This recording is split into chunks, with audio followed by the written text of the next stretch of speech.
You've probably heard the title Supply Chain Manager. It sounds big, important, vague. People imagine someone sitting behind a desk, moving boxes on a screen, maybe yelling into a headset. Some think it's just logistics. Others think it's procurement. Most people?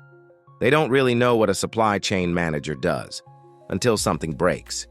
Because when raw materials don't arrive, trucks don't roll, inventory runs dry, and customers get angry. That's when the spotlight finds the supply chain manager. Today on Daily Logistics, we're unpacking the real role, not the job post version. What does a supply chain manager actually do? And why is it one of the most critical jobs in global business today? Let's go inside the role. A supply chain manager doesn't spend their day tracking shipments. That's a logistics coordinator. They're not just making purchase orders either. That's a procurement officer. And they're not only forecasting demand. That's what planners do. So what is their job? Simple. Keep the entire chain flowing smoothly, from raw materials to the final delivery. When you buy something, it feels instant. But behind that product is a months-long chain of planning, purchasing, transportation, warehousing, production, and delivery. The supply chain manager's job is to make sure every link in that chain holds up under pressure.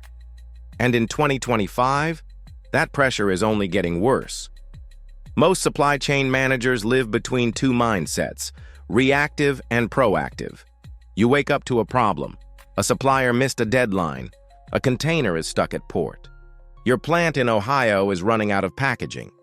And now the sales team wants to rush a new product that was never in the original forecast.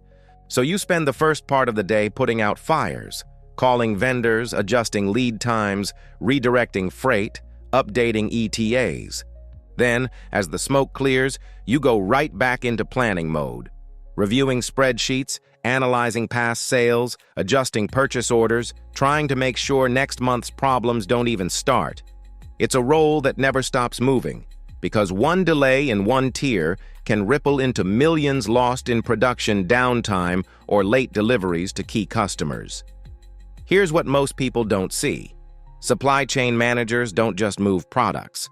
They move communication across departments that don't always speak the same language. They sit between procurement, who buys, operations, who builds, logistics, who moves, sales, who sells, finance, who budgets, customers, who demand answers. When those teams operate in silos, things fall apart. But when the supply chain manager pulls them together, things flow. They're the bridge, the translator, the one who sees how a 2-week delay in China becomes an empty shelf in Kansas and works backwards to stop it from happening. A junior planner moves parts. A supply chain manager moves strategy. Their job isn't just to order more when inventory runs low.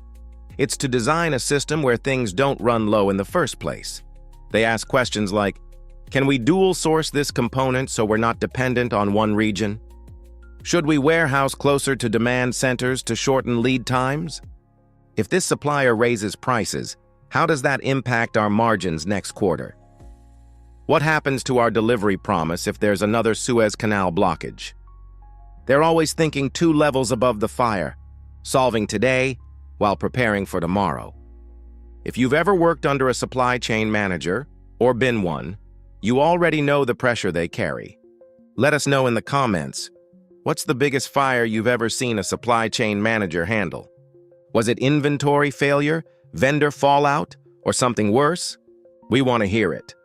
And if you're here to build a future in supply chain, make sure you subscribe. This is Daily Logistics, and we break the roles down the real way. The job isn't new. But in the past few years, the world finally realized how fragile supply chains really are. COVID, port backups, semiconductor shortages, fuel spikes, labor strikes, geopolitical conflict. Every event that used to be someone else's problem became a supply chain crisis. And who got the call to fix it? The supply chain manager. Companies that never thought twice about how their goods moved are now investing in end-to-end visibility, integrated planning, and hiring talent with real field experience. not just degrees.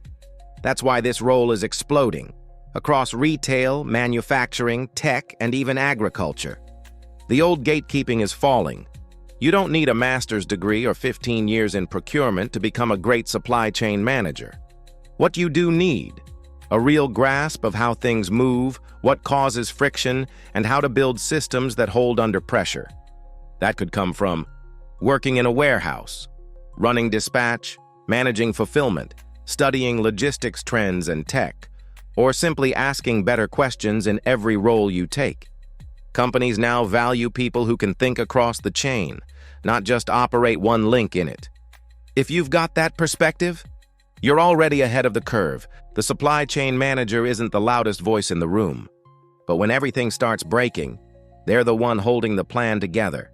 They balance risk, data, freight, cash flow, and chaos, while staying just far enough ahead of the next problem to avoid disaster.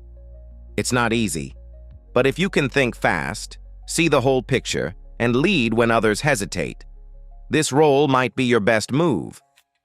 This is Daily Logistics, and if this helped you understand what's really behind the title, like the video, drop your role in the comments, and hit subscribe to stay on the front lines of the freight world.